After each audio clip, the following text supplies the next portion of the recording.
نیکی اور صدقہ جاریہ کی نیت سے حافظ اعظم قادری آفیشیل کو سبسکرائب کریں تاکہ اس کا اجر و ثواب آپ اور آپ کے مرحومین تک پہنچے۔ اللہ آخرت کی بھلائیاں عطا فرمائے، آمین۔ حضرت محترم، ہمیں تعصب اور تنگ نظری کی آنکھوں سے اینک اتار کر ماننا پڑے گا کہ بر صغیر پاک و ہند کے اندر اولیاء کاملین کا بڑا فیض ہے، اور بڑی بڑی قوموں کو انہوں نے دین اسلام کی روشنی سے سرفراز کیا ہے۔ آج ہم جس ہستی کا ذکر کریں گے، جن کے نام سے خاک پنجاب زندہ ہے، اور وہ ہستی ہیں حضرت داتا گنج بخش علی حجویری رحمۃ اللہ علیہ۔ آپ جب اپنے مرشد گرامی حضرت ابو الفضل ختلی رحمۃ اللہ علیہ آپ کے حکم سے شہر لاہور میں پہنچے، وہ شہر لاہور جو علم و ادب کا گڑھ ہے، وہ شہر لاہور جو ثقافت کا گڑھ ہے، اس وقت یہاں پر بڑے بڑے قبائل، بڑی بڑی قومیں اور بڑے بڑے لوگ کفر و شرک کے اندر مبتلا تھے۔ حضرت داتا گنج بخش علی حجویری رحمۃ اللہ تعالی علیہ جب لاہور میں تشریف لائے، اس وقت سلطان محمود غزنوی کا بیٹا سلطان مسعود غزنوی تخت نشین تھا۔ اس کا عہد، اس کا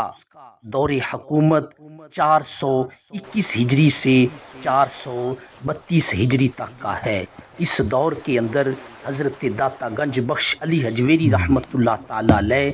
آپ تبلیغ فرماتے ہوئے شہر لاہور کے اندر داخل ہوئے۔ اگر آپ کے وصال کا تعین سال 465 ہجری تسلیم کیا جائے تو لاہور میں آپ نے 30 سال سے زیادہ قیام کیا۔ لاہور میں آ کر آپ نے تبلیغ اسلام کا نہایت زور و شور سے کام شروع کیا۔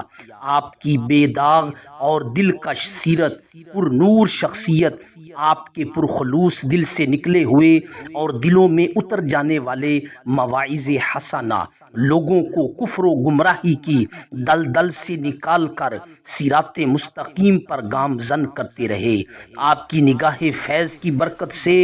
ان خوش نصیب لوگوں کے لوح قلب پر کلمہ توحید یوں نقش آویز ہوا کہ صرف وہی لوگ اس کی لذت سے سرشار نہیں رہے، بلکہ 950 سال سے زائد عرصہ گزر جانے کے باوجود ان کی نسلیں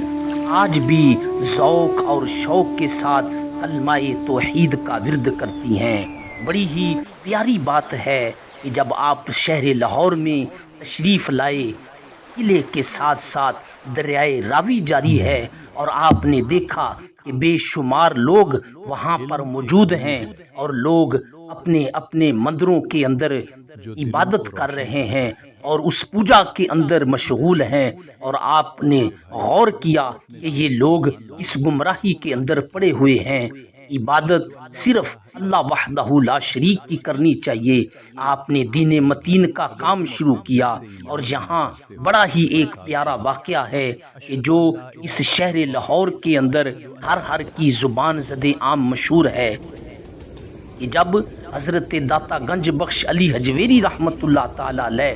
آپ نے خواتین سے پوچھا کہ روزانہ آپ دودھ لے کر کہاں جاتی ہیں، تو آگے سے انہوں نے کہا کہ یہ ہم ایک جوگی کو دودھ دیتی ہیں۔ تو آپ نے فرمایا کہ آپ اس جوگی کو دودھ دیتے ہیں، آپ اللہ کے فقیروں کو، درویشوں کو، دین کے طالب علم کو دودھ دیں، اللہ تعالیٰ آپ کے دودھ میں برکتیں دے گا۔ اس سے ڈر کر دودھ دے دیا، اور جب گھر پہنچی دودھ کے اندر اللہ تعالیٰ نے اور برکتیں عطا فرمائیں۔ اسی طرح پورے علاقے کا رجحان حضرت داتا گنج بخش علی حجویری رحمۃ اللہ تعالی علیہ آپ کی طرف ہو جاتا ہے، اور یہاں پر یہ جوگی کوئی عام شخص نہیں تھا، بلکہ یہ راجپوت اور اس قوم کا بڑا سردار بندہ تھا، اور یہ ایسے ہی نہیں تھا بلکہ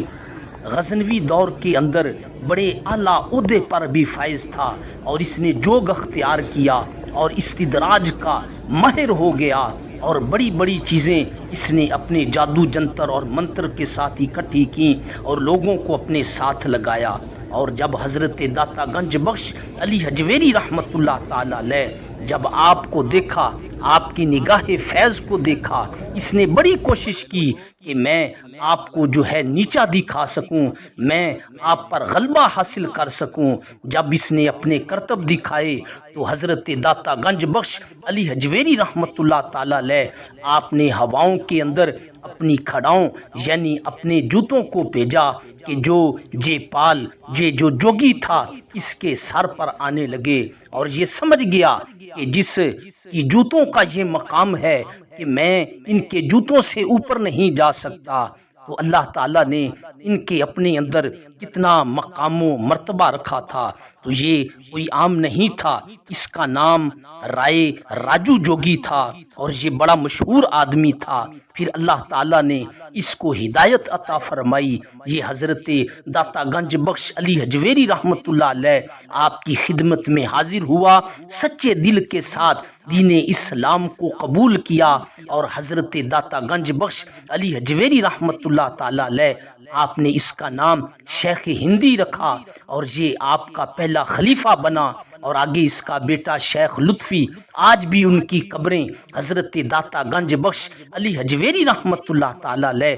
آپ کی قبور کے ساتھ ہی باہر احاطے میں قبریں ہیں، لوگ ان کی زیارت کرتے ہیں۔ تو یہ ساری چیزیں کیا ہیں؟ اللہ تعالیٰ اپنے ولیوں کا فیض ہمیشہ کے لیے جاری رکھتا ہے۔ تو حضرت محترم جو جوگی تھا اللہ تعالیٰ کے علاوہ غیر کی عبادت کرتا تھا، اللہ تعالیٰ نے اسے وقت کا ولی بنا دیا۔ ایسے ہی نہیں، علامہ اقبال رحمت اللہ تعالی علیہ آپ نے فرمایا تھا کہ تمنا درد دل کی ہو تو خدمت کر فقیروں کی، نہیں ملتا یہ گوہر بادشاہوں کے خزینوں میں، نگاہ مرد مومن سے بدل جاتی ہیں تقدیریں، جو ہو ذوق یقین پیدا تو کٹ جاتی ہیں زنجیریں۔